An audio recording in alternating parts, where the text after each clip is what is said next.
Mesdames, Messieurs, mes chers collègues, le quorum est atteint. Je vous propose donc d'ouvrir nos débats avec un point de l'ordre du jour qui appelle en premier lieu le pacte financier sur Emmanuel Duchemin. Oui.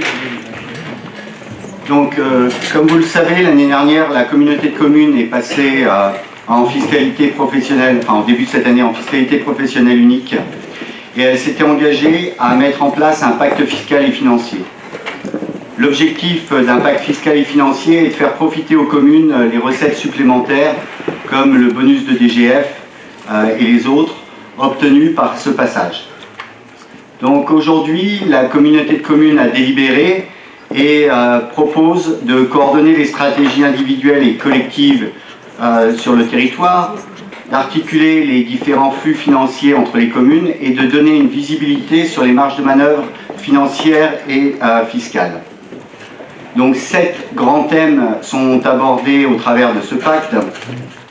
Le premier, c'est la non-révision hors des nouveaux transferts des attributions de compensation durant la durée du mandat.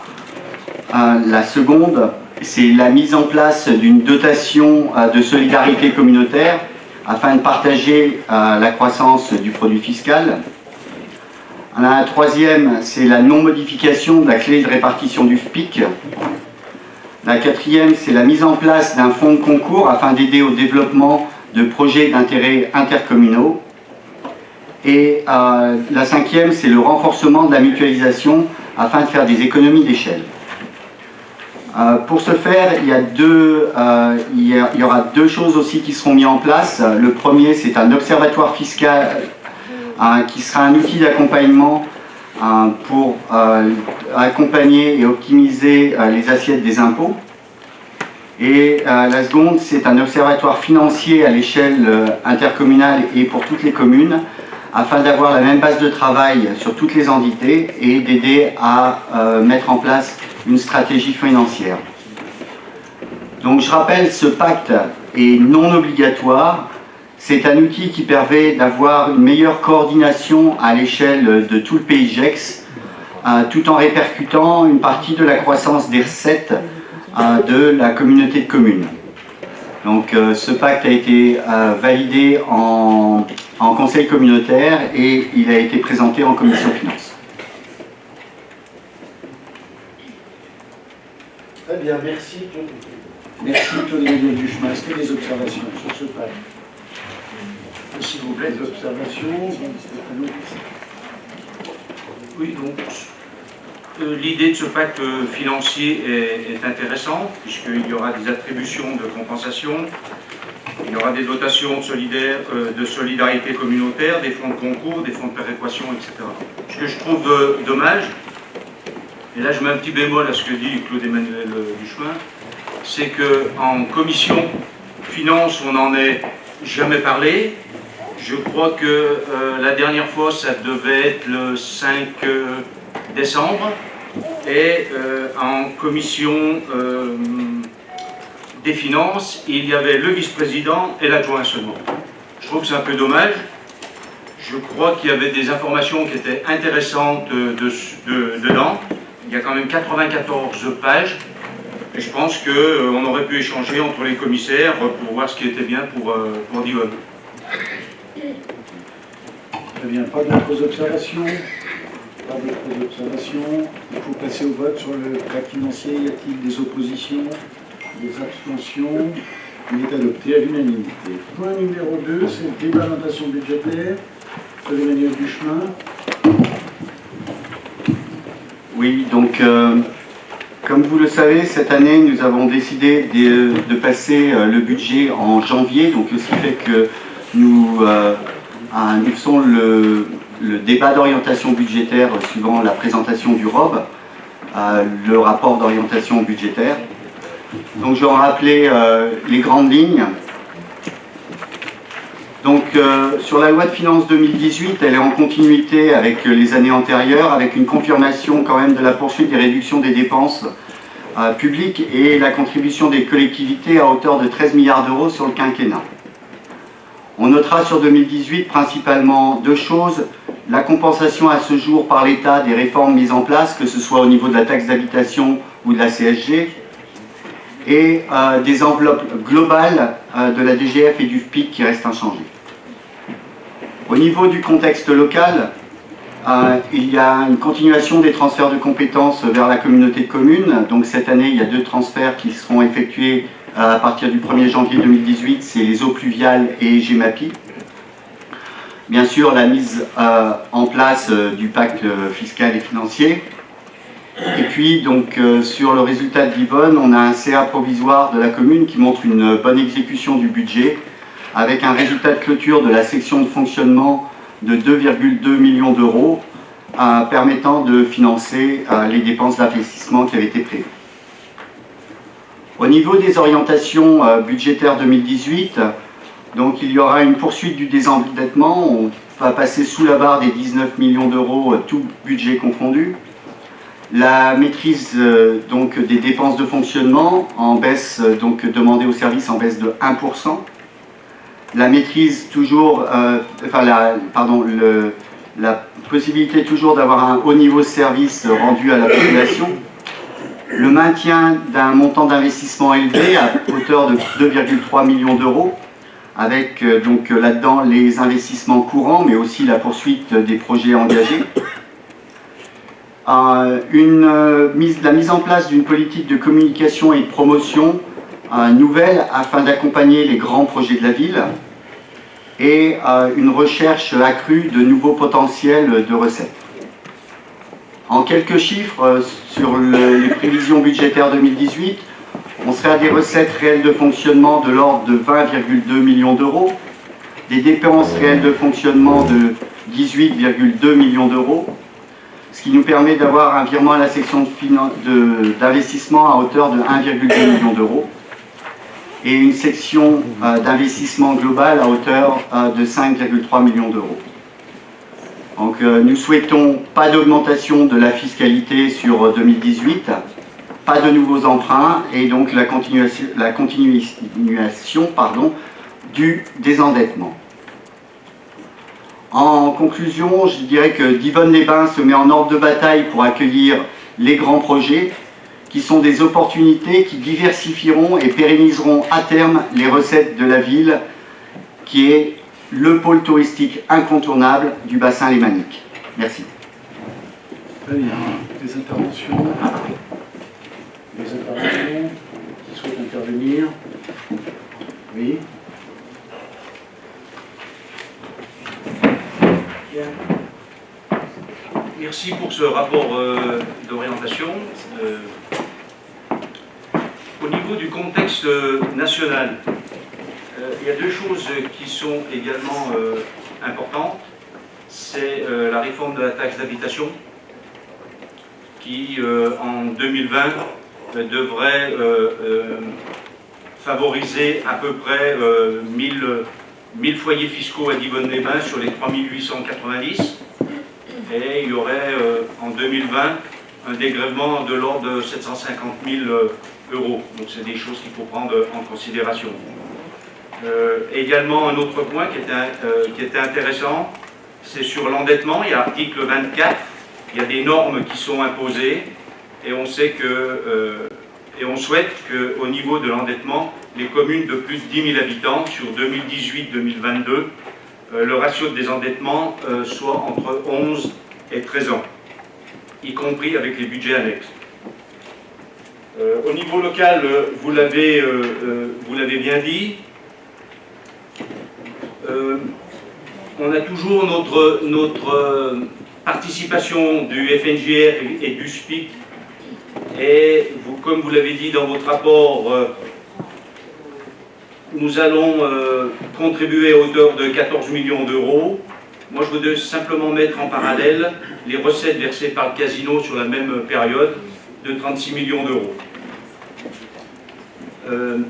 La dette, au 31-12, elle sera tout budget confondu à 20 millions d'euros. Nous avons un désendettement normal, car nous n'avons pas de nouveaux prêts. Donc la dette diminue du montant de l'amortissement. Cette dette, elle va baisser en 2021 de façon significative, puisqu'il y a une extinction de dette sur le compte administratif, sur le CCAD, c'est-à-dire l'esplanade, mais nous aurons encore une annuité de 2,1 millions. Il faudra attendre 2026 pour que l'annuité soit ramenée à 1,6 million. Le rapport est bien fait concernant la dette, mais il manque une chose quand même, c'est la dette garantie, qui, je crois aujourd'hui, est de l'ordre de 30 millions d'euros pour une annuité de 1 200 000 euros.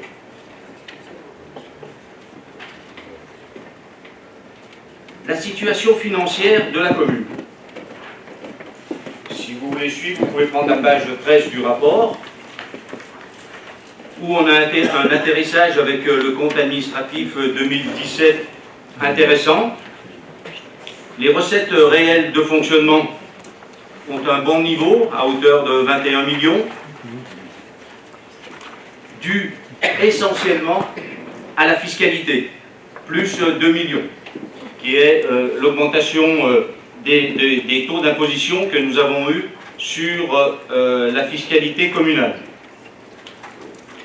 Les dépenses réelles de fonctionnement ont un niveau record avec 18 760 000, plus 2 millions par rapport à 2013.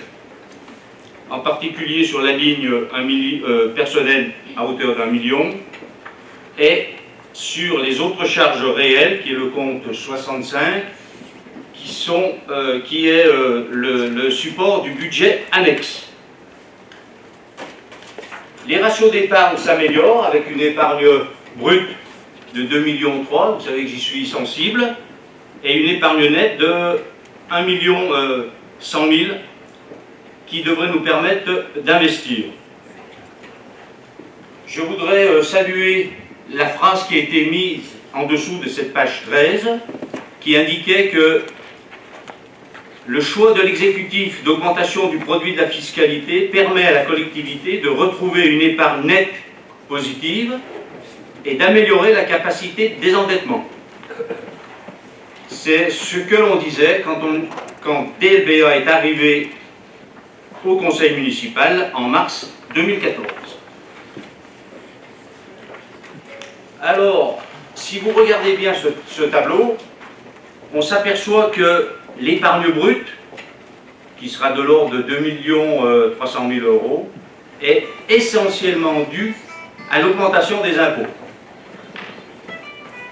Vous avez deux postes qui ont subi de fortes augmentations, comme je vous l'ai dit, c'est les autres charges qui sont nos contributions au budget annexe, qui sont passées de 3,4 millions à 5 millions. Et nous avons la fiscalité qui a augmenté de plus de 2 millions. En 2017,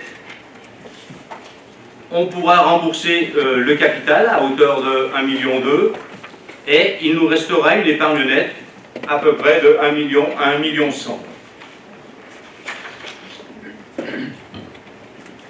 Concernant les orientations budgétaires,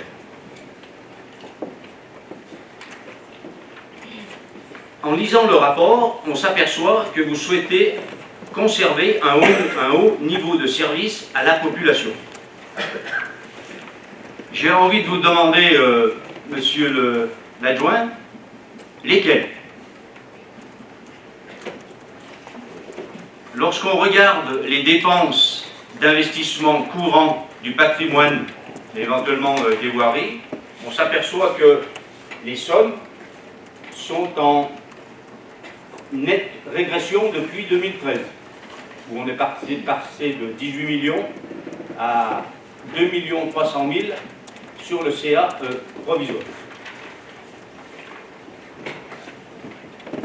Concernant les projets engagés, comme l'embouteillage ou le centre aqualudique, je vous rappelle que sur ces projets, vous nous avez demandé de nous prononcer sur l'aspect juridique, mais sans jamais nous montrer les retombées économiques pour la commune. Ces projets paraissent attrayants, mais faute de prospective financière, les minorités n'ont pas d'avis tranché sur ces projets. Je profite de l'occasion pour vous dire, monsieur le maire, que je ne suis pas un destructeur de projet, bien au contraire, comme il vous plaît à le dire.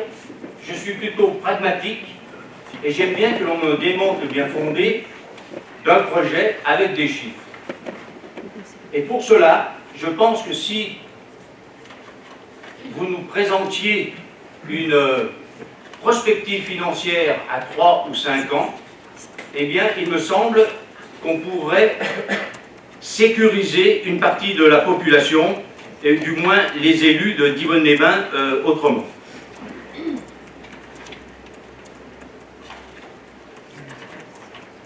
En conclusion, 2018 sera sur la même ligne de 2017, à 1% près. On verra ça avec le vote du budget. Mais au 31/12/2017, globalement, la situation de la commune s'améliore. Heureusement, avec l'augmentation de la fiscalité locale, avec un effort soutenu du poste 011, charge à caractère général depuis 2014, par la baisse des subventions depuis 2014, par la baisse des travaux d'équipement et par le non-recours à l'emprunt. Mais pour nous, cette amélioration ne permet pas, à moyen terme, d'investir sur les différents projets présentés par l'exécutif. Nous déplorons le manque de prospective financière à 3 ou 5 ans afin d'évaluer et de mesurer la pertinence des projets proposés. Très bien. D'autres questions?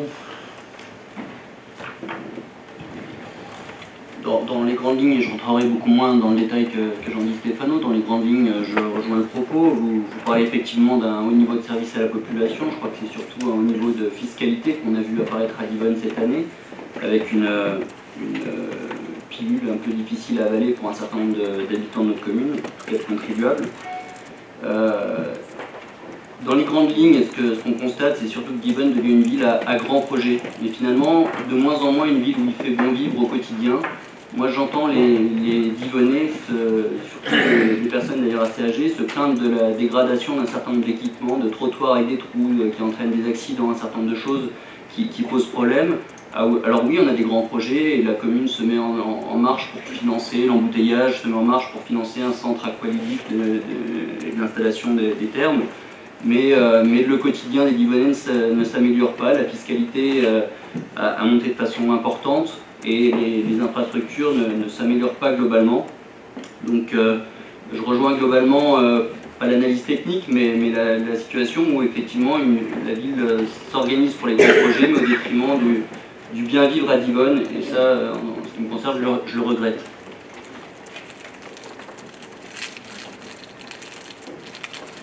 Très bien, pas d'autres observations, pas de réponse.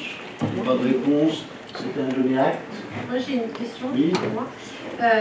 Au niveau de la politique dans l'orientation budgétaire, au niveau de la politique de communication et de promotion de la ville avec cette nouvelle structure, est-ce qu'on a une idée du coût? Ou est-ce que ce coût est budgété sur l'exercice? Aujourd'hui, on est sur des orientations budgétaires, donc on précisera au moment du budget.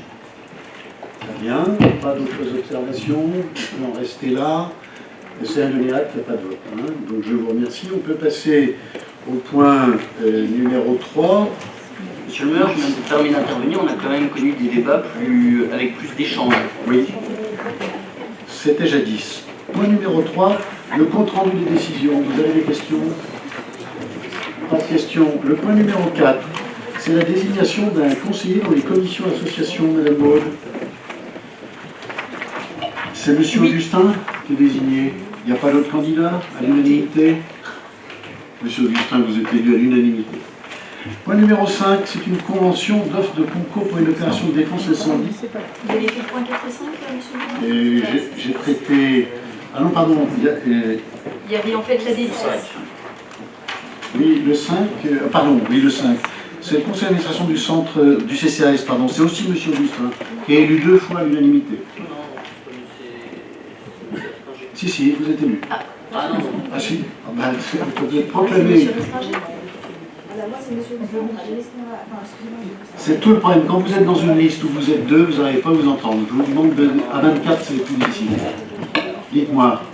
la position présentée au service était claire. Monsieur Estringer gardait les D'accord. sociales et le CCAS. C'est Pierre Espinger. Donc, vous êtes destitué au profit de Pierre Espinger. Point numéro 6, une convention. C'est une offre de concours pour une opération de défense incendie. C'est Claude-Emmanuel Duchemin qui rapporte. Oui, très brièvement, en 2013, la commune avait signé une convention pour une installation de défense incendie sur le Mont Mussy avec une participation d'un privé. Ce privé aujourd'hui a des difficultés financières et donc ne pouvant payer aujourd'hui les traites auxquelles elle s'était engagée. Donc afin de régler la situation, la commune s'est rapprochée et a trouvé un accord afin de permettre une nouvelle convention qui lui permettrait de régler ses dettes sur le long terme. Merci. Des questions sur ce point? Pas de questions? Pas d'opposition ni d'abstention? Je vous remercie. Pardon, abstention? Des explications.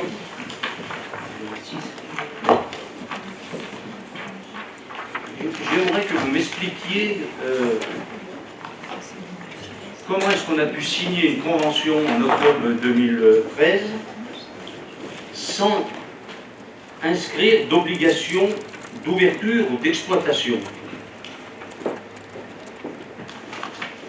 Emmanuel Duchemin. C'est l'accord qui avait été trouvé à l'époque. Merci. D'autres observations? Oui. Dans la contrepartie qu'on demande au propriétaire,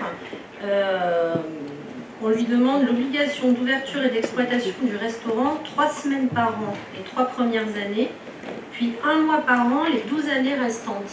J'ai du mal à me rendre compte, 3 semaines par an, ça me paraît vraiment pas beaucoup pour un restaurant à Divonne. C'est l'accord qui a été trouvé, je veux dire, avec le propriétaire. Je vais pas aller plus loin que ça.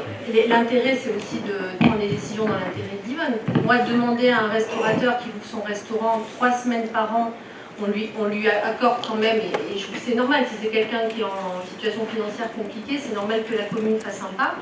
Mais je trouve que par rapport à d'autres commerces dans Divonne, l'obligation d'ouvrir seulement 3 semaines par an, ça ne me paraît pas beaucoup, même si c'est un saisonnier. Quand on négocie un accord, la personne, si elle n'est pas capable d'ouvrir plus de 3 semaines par an, c'est peut-être désuet d'essayer de la faire ouvrir plus que ce qu'elle est capable réellement de réaliser. Aujourd'hui, elle ouvre combien de jours par an? C'est pas à moi de lui demander, excusez-moi, mais c'est quand même à vous si vous faites un accord avec... Aujourd'hui, le risque, c'est qu'elle ouvre plus. Voilà. Voilà. Et est-ce qu'il y a d'autres questions? Pas d'autres questions? Y a-t-il des oppositions? Des abstentions? Oui. Une abstention, je vous remercie. Le point suivant de l'ordre du jour. Alors, Madame Gaulle. Oui, monsieur le maire, c'est un dossier qui concerne la jeunesse divonnaise. Donc la caisse d'allocation familiale a contacté la commune de Divonne-les-Bains. On essaye de faire des rendez-vous assez réguliers avec Pascal Rochard, avec la CAF, parce que c'est un partenaire à la fois financier mais aussi technique pour la commune. Et donc on a expliqué à la CAF qu'on souhaitait développer un projet autour des nouvelles technologies, autour des réseaux sociaux. Et donc la CAF nous a proposé un dispositif qu'ils ont mis en place dans certaines collectivités qui s'appelle les promeneurs du net. Donc ce dispositif sera porté par l'Espace Jeune et en l'occurrence Awen le directeur de l'espace jeune, puisque ce sera lui qui sera officiellement nommé promeneur du Not. Donc c'est une action qui peut paraître un petit peu floue, mais ça a été expliqué en commission scolaire, et il y a un réel intérêt pour la commune de pouvoir capter un public qui est difficile pour nous à contacter, à savoir les jeunes de 11 à 17 ans. Donc le projet en fait vise un accompagnement de ces jeunes pour tout ce qui concerne les projets via les outils numériques. Alors pour l'instant on n'a encore pas défini avec l'espace jeune ce que c'était, si c'était Facebook, Instagram, WhatsApp, enfin on en connaît tous.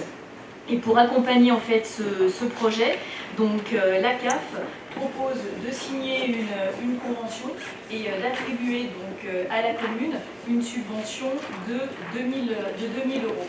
Donc la convention a pour l'instant une durée de 1 an qui serait renouvelable en fonction de l'intérêt que les jeunes portent à ce projet. Et bien entendu, on a comme partenaire le collège de Divonne, mais aussi on va s'associer aussi avec le collège Jeanne d'Arc pour des Divonnais qui habitent à Divonne.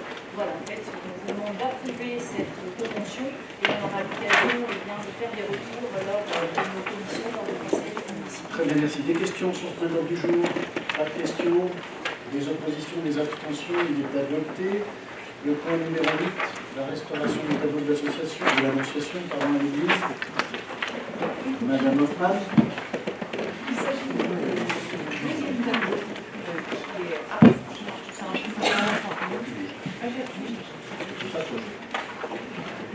Ah si, vous avez raison. Je dois passer par les faits assez souvent. Donc il s'agit du deuxième tableau à restaurer en fait au sein de l'église. Je ne vais pas vous redétailler la délibération. En fait, il s'agit juste sur ce projet-là de vous demander l'autorisation de demander des subventions auprès de la DRAC, auprès du département, en fait, pour la restauration de ce tableau. J'attire juste votre attention sur une chose. Les chiffres que vous voyez, ce sont des estimations. Parce qu'aujourd'hui, on ne peut rien demander tant qu'on n'a pas votre accord pour... Et juste une dernière chose, le tableau n'est pas classé dans le patrimoine français. Donc on risque d'avoir moins de subventions de la DRAC. Donc je vous tiendrai au courant et de toute façon ce sera un dossier qui va être suivi par la commission culture. Merci. Des questions sur l'annonciation? Oui, pardon. excusez-moi, monsieur. Merci. Juste une petite remarque, le dernier tableau qui avait été restauré avait été grâce, sauf erreur de ma part, à une subvention donnée sur la réserve parlementaire. Et c'est bien dommage qu'on ne puisse plus en bénéficier. Merci. Pas d'autres observations. Y a-t-il des oppositions, des abstentions? Tout le monde est d'accord pour une restauration du tableau. Le point numéro 9. Oui, le point numéro 9, très rapidement, c'est une délibération qu'on prend chaque année qui permet de continuer à faire fonctionner la commune avant le vote du budget. Tout le monde est d'accord? Délibération formelle, pas d'opposition ni d'abstention. Je vous remercie. Le 11, c'est l'indemnité de conseil, classique. Classique. Tout le monde est d'accord pour payer l'indemnité de conseil. Pas d'opposition ni d'abstention. Ce qui nous permet de passer au point numéro 10. 11, pardon. Le budget annexe aménagement du quartier de la gare. Claude-Emmanuel Duchamp. Oui. Donc sur ce budget annexe sur le quartier de la gare, c'est sur l'investissement. Il y a une augmentation du budget suite à la régularisation, en fait, la mise en place d'un amortissement la régularisation d'une annuité de l'EPF à hauteur de 78 409 €. Donc, afin d'équilibrer le budget, il y a une augmentation de l'emprunt d'équilibre du même montant. Voilà. Merci. Des questions? Pas de questions? Pas d'opposition ni d'abstention? Je vous remercie. Le point suivant, Claude-Emmanuel Duchemin, c'est le 12. On est sur les bois et forêts cette fois. Alors, sur le budget des bois et forêts, on a une régularisation demandée par la trésorerie, une diminution des recettes de la vente du bois. Donc, en fait, une augmentation de la subvention d'équilibre est nécessaire pour rééquilibrer le budget. Néanmoins, il n'y aura pas de modification du côté du budget principal parce que le total des subventions d'équilibre prévues pour les budgets annexes devrait pouvoir intégrer sans aucun souci cette augmentation. Merci. Des questions? Pas de questions? Pas d'opposition ni d'abstention? Tout le monde est d'accord? Opération assez formelle. Le point suivant, peu les meilleurs du chemin. Alors, on se retrouve sur le budget donc, de l'esplanade. En investissement, c'est simplement des nouveaux investissements et un besoin de financement d'investissement. C'est juste de passer du chapitre 20 au chapitre 21, c'est très formel. Aucun impact budgétaire. Délibération purement comptable, pas d'opposition ni d'abstention. Je vous remercie. Point suivant. Et point suivant, c'est le budget, budget principal, c'est ça, budget principal en investissement. Donc ce sont des écritures de compte à compte pour la sécurisation du marché et pour l'opération rue Jean de Gingin. Donc c'est simplement des transferts de compte à compte sans impact budgétaire. Des questions? Pas de questions? Même vote. Je vous remercie. Le point suivant, Claude Emmanuel Buchmann. Non, c'est... Eh oui. Oui, il fait froid. Alors, point numéro 15. Le contrat d'exploitation des bâtiments communaux. Tout à fait. En septembre 2015, donc, nous avons approuvé un nouveau marché pour NJ Cofeli en remplacement de Dalkia, avec en plus de ça un contrat sur l'intéressement à l'économie d'énergie. Ce contrat nous a permis, je me permets de le rappeler, de faire de substantielles économies. Tout d'abord sur le coût de l'énergie, puisque NJ nous facture 24% moins cher que Dalkia ne le faisait. Sur la maintenance, où on est un petit peu moins cher aussi. Et compte tenu de ces nouveaux contrats où nous avons un intéressement à l'opérateur à nous faire des économies de consommation, nous avons également enregistré une baisse de 16% entre 2014 et 2017 de notre consommation d'énergie. Alors, ce contrat, il concerne absolument tous les bâtiments communaux, dont la Villa Roland, pour laquelle nous avions une somme de 3 296 € chaque année sur 8 ans pour améliorer et compléter le système de chauffage avec une pompe à chaleur. Comme on a rencontré des difficultés concernant l'approvisionnement en eau de la pompe à chaleur, on a pris la décision de basculer ce budget sur l'école d'Arbert, où là, il y a 2 chaudières, une au gaz, une au bois, et pour permettre de faciliter le stockage et l'approvisionnement en bois, de la chaudière en bois, et améliorer et accélérer l'efficacité de ce système sur l'école d'Arbert. Très bien, merci. Pas de questions sur ce dossier qui a été vu en commission? Oui. Et discuté par l'opposition. Des abstentions? Merci. Point suivant. Eh bien, il s'agit d'une convention entre le préfet de région Auvergne-Rhône-Alpes et la commune de Divonne-les-Bains concernant les prestations que la commune a dû honorer au titre du traitement du Capricorne asiatique, dont on a à plusieurs reprises parlé ici, pour arriver à une convention de dédommagement et de subvention d'un montant de 175 705,58 € au titre des factures justifiées par la commune. Alors, le total des factures s'élève à 190 000 €. Là, on a la quasi-totalité qui est indemnisée. Ce montant ne prend pas en compte notamment le temps de travail des agents, qui lui est lourd aussi en termes de coûts. Ça ne peut pas être indemnisé par la DRAF, mais tout le reste sur facture a été indemnisé pour ce montant, donc 175 705. Très bien, merci. Pas de questions? Pas d'opposition ni d'abstention. Je vous remercie. Point suivant. Et là, il s'agit de l'étude 4 saisons pour l'usine d'embouteillage et de déchetterie. Vous savez que nous avons une étude en cours pour un marché initial de 12 420 €, à l'issue de laquelle une première étude complémentaire avait été demandée, qui a fait l'objet d'une convention passée ici pour 4 515 €. Et aujourd'hui, il nous est demandé une deuxième étude complémentaire et nouvelle, concernant cette fois les espèces protégées, apparemment un papillon assez rare qui a été trouvé, pour un montant de 5 520 €, ce qui porte pour l'instant le coût global de cette étude 4 saisons, la part pour la commune, à 22 455 €. Très bien, pas de questions? Pas d'opposition ni d'abstention. Tout le monde est d'accord pour les études complémentaires? Eh bien, c'est parfait. L'ordre du jour est épuisé. Je vous remercie et je vous souhaite de très bonne fête de fin d'année.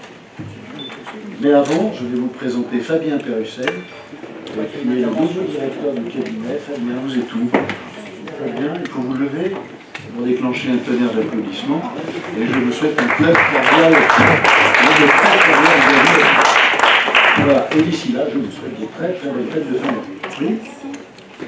Monsieur le maire, je trouve votre comportement indigne. Vous êtes méprisant, vous avez une attitude méprisante envers les Divonnais, envers la presse, envers les gens qui se sont déplacés pour assister au moins à un débat d'idées ce soir. Et je trouve que cette attitude est indigne, je le répète, du premier magistrat de la commune.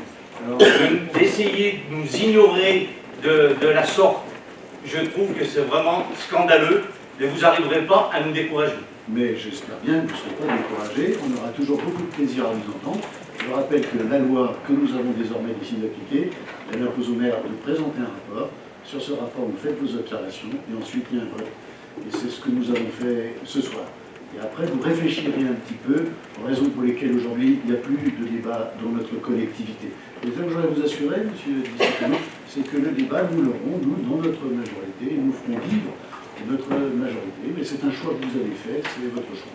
Non, monsieur Voilà. le maire, ce n'est pas un choix que j'ai fait. Je tiens simplement, et vous me donnez l'occasion de le dire à tout le monde ce soir à l'Assemblée délibérante, c'est que vous m'avez taxé d'avoir employé un verbe qui était le verbe vendre pour des terrains. Eh bien, vous pouvez aller sur la vidéo, vous allez vous apercevoir qu'à la 52e minute, Jean Di Stefano parle de donner, essayer de donner et mettre à disposition. Je n'ai jamais employé le verbe vendre. Jean Di Stefano, il faut rester paisible. Il y a une loi. La loi, elle vous impose de présenter devant le conseil municipal des dossiers. On va appliquer strictement la loi. Donc, vous avez un dossier présenté par l'exécutif, je signe le rapport, les adjoints présentent le dossier, ensuite il y a une discussion, si les adjoints souhaitent vous répondre, ils vous répondent, s'il n'y a pas de réponse, on passe au vote, et après le vote, on passe au dossier suivant.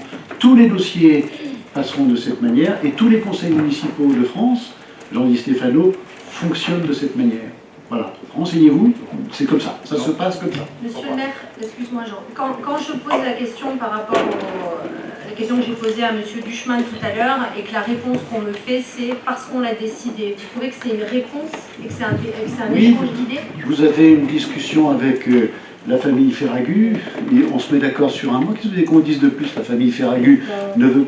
Attendez, vous avez raison, madame, si vous nous interrompez quand on vous répond, voilà, mais c'est comme ça. Bon, bref, allez, on va se souhaiter très bonne fête de fin d'année, et on va souhaiter une trêve pascale, de fin d'année cordiale et amicale. Bonne fête à tous.